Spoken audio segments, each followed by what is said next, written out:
Oi, gente. Vamos fazer agora a correção do PET 5, né? A última semana, a gente vai finalizar esse PET, né? Semana que vem a gente já começa com o PET 6. E agora a gente vai falar das características das angiospermas. Vamos começar então com a U. No desenvolvimento posterior à fecundação das angiospermas, o zigoto, o óvulo e o ovário originam respectivamente. Então, depois, né, que acontece a fecundação, o zigoto, o óvulo e o ovário vão formar o quê? O zigoto, igual a todos os outros grupos de plantas, né? Ele é aquela primeira célula, logo depois da fecundação, a gente tem a formação do zigoto, né? Que é o encontro dos dois gametas, e a gente tem o zigoto sozinho. Ele vai fazer mitoses e aí vai formar o embrião, tá? Então, o zigoto dá origem ao embrião. O óvulo, quando ele é fecundado, né, vai acontecer a formação do endosperma, a formação do embrião lá dentro e do tegumento, que aí vai dar origem à semente, né, igual a gente já comentou aí na outra semana. E o ovário, que é uma nova estrutura aqui nas angiospermas. O ovário é o que contém o óvulo dentro dele, né? Então, o óvulo está lá dentro do ovário. E aí, quando você pensar, por exemplo, na semente, né, de alguma coisa, essa semente está dentro de uma fruta, né? Então, o ovário, ele vai dar origem ao fruto.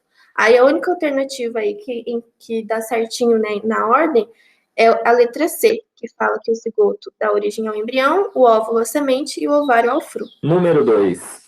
Observe o esquema da flor a seguir e marque a alternativa incorreta a respeito dessa estrutura reprodutora. Letra A. 1 e 2 representam, respectivamente, a antera e o filete. Bom, então aqui, ó, quando a gente vê na figura, o número 1 ele está setado justamente na antera e a número 2 justamente no filete. Essa está certa. A antera, ela é essa estrutura aqui que a 1 está mostrando, ó, que ela é a estrutura produtora de pólen, né? Produtora de esporo masculino, que depois vai virar pólen. Então, essa aqui é a estrutura masculina reprodutora. E o filete, ele é esse cabinho dessa estrutura masculina. Então, a letra A está certa. A letra B. 3 representa o estigma, uma parte do gineceu. Bom, o 3, então, está setando ali aquela pontinha dessa estrutura, que ela realmente é o estigma, né? O estigma é uma parte do carpelo, que é o órgão reprodutor feminino. Então, o 3 é o estigma, é a região onde o pólen vai cair e aí formar o tubo polínico e acontecer a fecundação da flor. O 4 é chamado de pistilo, letra C.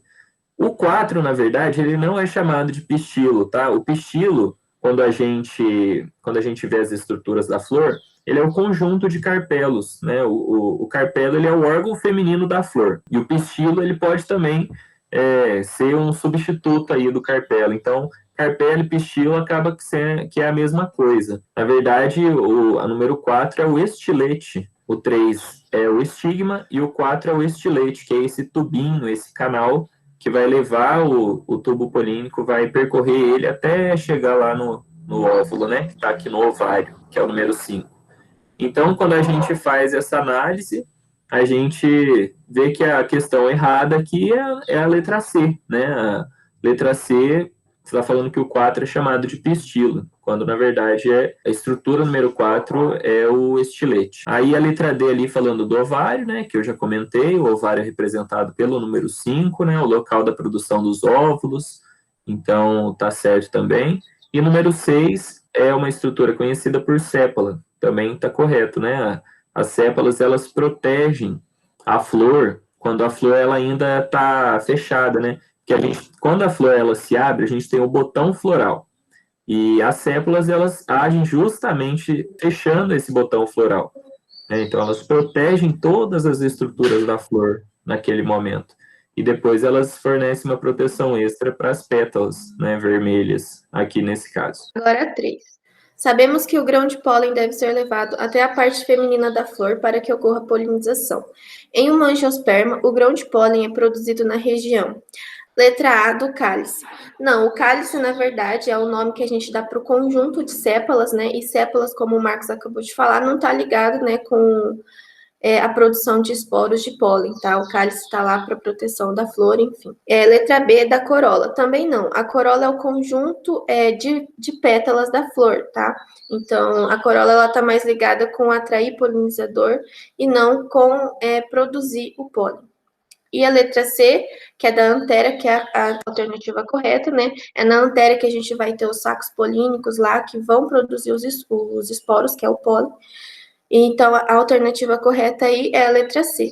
Aí, a D do filete não é, porque né, o filete é aquele cabinho que vai sustentar a Anthera, ele não está ligado à produção do pólen. E a letra E, o estigma, também não, né? O estigma é da parte feminina, quem produz o pólen é a parte masculina da planta. Então, a alternativa aí é a letra C. Bom, agora número 4, uma questão que caiu no Enem. Caso os cientistas descobrissem alguma substância que impedisse a reprodução de todos os insetos, certamente nos livraríamos de várias doenças em que esses animais são vetores. Em compensação, teríamos grandes problemas com a diminuição drástica de plantas que dependem dos insetos para a polinização, que é o caso das. Letra A, algas. Gente, primeira coisa, algas não correspondem mais a um grupo de plantas, tá? As algas, elas são do reino dos protozoários, né? Isso daí foi uma coisa que foi alterada ao longo da ciência, então não tem como ser letra A, né? Primeiro porque nenhuma planta. Letra B, briófitas como os musgos.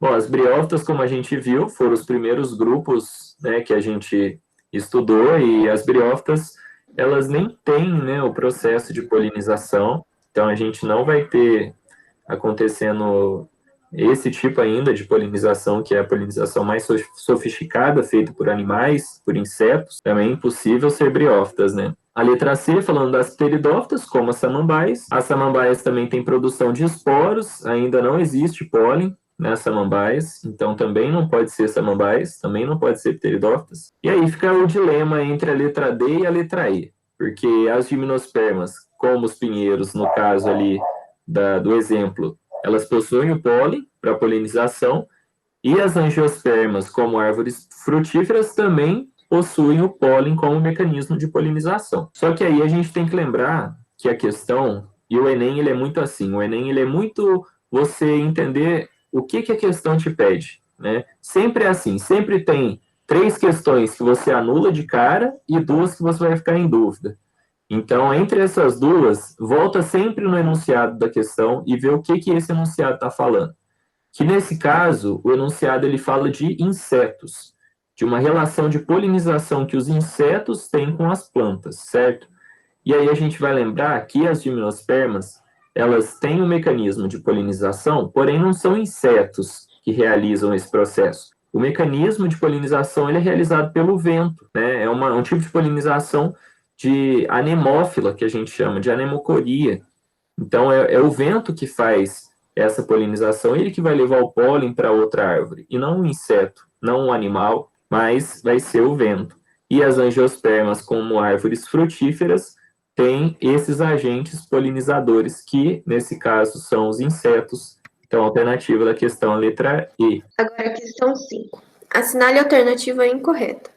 Letra A. O ciclo de vida das gimnospermas e angiospermas se assemelha muito, mas os órgãos reprodutores das gimnospermas são os estróbilos, enquanto que nas angiospermas são as flores.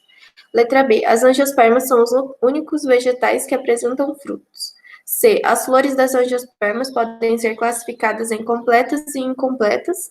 D. O processo da autofecundação é extremamente importante para as angiospermas, pois dessa forma elas conseguem manter as mesmas combinações gênicas em suas descendências, garantindo assim a existência da espécie. Ou E. A polinização das angiospermas pode ser anemófila, entomófila, ornitófila e quiropterófila. Gente, então, ó, vamos lá. Primeiro, a letra A, que a Karina leu. O ciclo de vida das gimnospermas está relacionando os estróbilos com as flores, ou seja, fazendo uma comparação, que a gente coloca os estróbilos nas gimnospermas como se eles fossem as flores nas angiospermas. Isso está certo? Vamos pensar primeiro o que o estróbilo faz. O estróbilo ele é um produtor de esporângios, ou seja, no estróbilo existe uma reunião de esporângios, que são estruturas que produzem esporos. Sejam esporos masculinos ou femininos, são esporângios.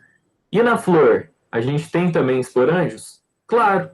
Na flor, as estruturas masculinas e femininas da flor são justamente para produzir esporos. Então, essas estruturas são esporângios. Então, são estruturas equivalentes. Os estróbilos equivalem às flores, justamente por essa característica. Os esporófilos dos estróbilos são as pétalas, as sépalas, são as coisas que as flores têm. Letra B. As angiospermas são os únicos vegetais que apresentam frutos? São. As angiospermas são características por apresentarem frutos. Então tá certo também. Na letra C, está falando que existem flores completas e flores incompletas. Isso também está certo. Flores completas são aquelas flores que apresentam todos os verticilos florais. O que são verticilos florais? A flor ela vai apresentar pétala, ela vai apresentar sépala, ela vai apresentar estrutura reprodutora masculina e ela vai apresentar a estrutura reprodutora feminina. É uma flor completa. Quando uma dessas coisas falta na flor, ela é uma flor incompleta. Então, existe esse tipo de classificação. A C também está certa. A letra E, falando sobre animofilia, entomofilia, ornitofilia e quiropterofilia. O que é isso? Um monte de palavra esquisita.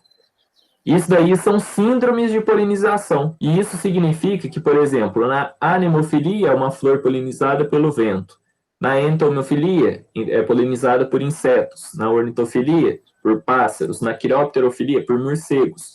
Então, isso são diferentes formas de polinização de uma flor, diferentes animais ou agentes que polinizam essa flor. Também está certo. Sobrou a letra D. Então, por que a D está errada? Primeiro, gente, o processo de autofecundação, no caso das angiospermas, ele já é um processo arcaico. Ele já é um processo que ele não faz mais sentido de acontecer. Porque as angiospermas, elas primeiro produzem flores e frutos. E isso são facilitadores para os agentes que realizam a polinização delas, desse grupo de plantas, diversificar essa espécie. Então, por exemplo, pássaros de diferentes regiões vão polinizar árvores de outras regiões, e insetos também, e morcegos. Então, existe uma variedade de agentes agindo nesse processo de polinização que vai caracterizar um tipo de fecundação que a gente chama de fecundação cruzada, e não autofecundação. A autofecundação é quando a planta se autofecunda, quando ela mesma se fecunda, ela não precisa de outro indivíduo. Nas angiospermas a gente quase não vê isso. Existem grupos, mas são grupos muito raros. Então, o processo de autofecundação, ele não é extremamente importante. Ele é um a mais. O que é extremamente importante para as angiospermas é a fecundação cruzada, a fecundação feita por outros animais, por síndromes de polinização diferentes, por pólens que vão vir de outros indivíduos. Então, existe uma vasta variedade de tipos de pólen que essas plantas vão receber, e isso caracteriza a fecundação cruzada.